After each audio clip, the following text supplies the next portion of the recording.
J'en profite qu'on est au petit déjeuner. Je voulais vous annoncer une grande nouvelle. J'ai décidé de faire des arts martiaux. Oui, je sais, j'ai 80 ans, je suis un petit peu âgé. Mais j'ai vu ce petit chinois Bruce Lee. Enfin, on dit qu'il est petit, il faisait quand même 1,72 m.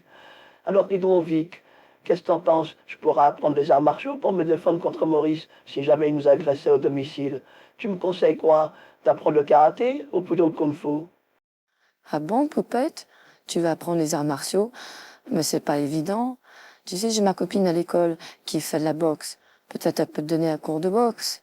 Mais tu sais, c'est difficile. Tu pourrais commencer par la boxe avec des gros sacs, tu sais, de 100 kilos. Même, mais Poupette, t'as 80 ans, c'est un peu dangereux quand même.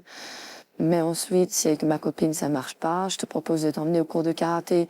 Hein, il y a un bon japonais qui donne des cours de karaté. Ou éventuellement, au cours de kung-fu, il y a un chinois dans le coin qui est très bon en kung-fu. Mais tu crois vraiment que tu peux vaincre Maurice à 80 ans, même en apprenant divers styles de kung-fu? Parce que c'est quand même dur de se battre. Et à 80 ans, est-ce que tu auras du muscle pour le faire?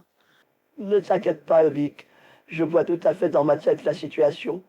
Maurice s'approche, je lui prends le bras, je lui retourne le bras, je lui fais une clé de bras, il ne s'y attend pas, je lui mets un grand coup de pied dans les couilles, il tombe, et là, un grand coup de karaté dans les épaules ou dans le cou, et là, il tombe, il s'évanouit, j'ai plus qu'à appeler la police.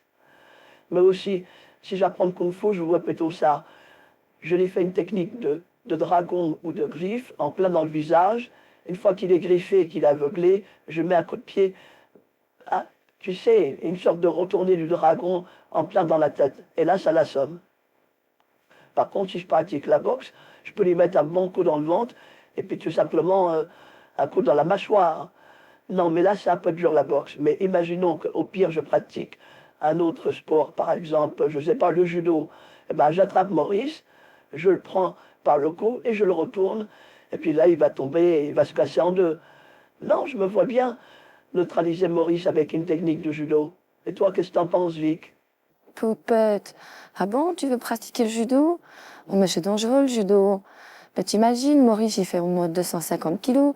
Comment tu vas le chever, Poupette, et le passer au-dessus de tes épaules, et le projeter contre un mur? Mais écoute, au cinéma, ça marche, mais dans la réalité, les mecs comme ça de 200 kilos, ils t'attrapent par la gorge, ils te soulèvent au-dessus d'eux, et ils te balancent par la fenêtre.